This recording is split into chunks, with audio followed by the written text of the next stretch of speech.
নির্বাচন কমিশন শ্রী জ্ঞানেশ কুমারজি, তিনি কি নির্বাচন কমিশন হওয়ার আগে জন্ম নিয়ন্ত্রণ দপ্তরের আধিকারিক ছিলেন? তিনি ঠিক করে দেবেন যে এক ব্যক্তির কয়জন সন্তান থাকবে। এক ব্যক্তির 6 জন সন্তান থাকলে পারে বা তার বেশি যদি থাকে তাহলে তাদেরকে হাজিরা দিতে হবে। ভারতবর্ষের কোথায় আইনে আছে যে 6 জনের সন্তানের বেশি থাকতে পারবে না বা 6 জন পারবে? আমাদের কাছে এমন মানুষ এসে হাজির হয়েছেন যাদেরকে নোটিশ ধরানো হয়েছে যে তোমার বাবার নামে 6 জন সন্তান আছে, তাহলে তারা বলছে যে আমরা 4 ভাই বোন।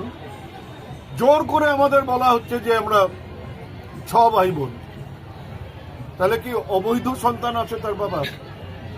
জোর করে অবৈধ সন্তানের পিতা বানিয়ে দিচ্ছে তার বাবাকে।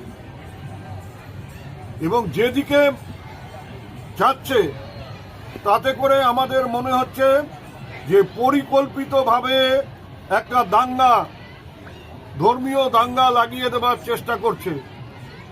বিশেষ করে সংখ্যালঘু অধ্যুষিত যে বুথগুলো আছে সেখানে দেখা যাচ্ছে যে দলে দলে মানুষকে তাদেরকে ডাকা হচ্ছে এবং নানা রকম কৈফিয়ত চাওয়া হচ্ছে, নানাভাবে তাদের কাছে প্রশ্ন করা হচ্ছে। একদম পড়াশোনা জানে না, তারা পড়াশোনা করেননি, তিনি তো বয়সটা বসাননি তার ভোটার কার্ডে বা আধার কার্ডে।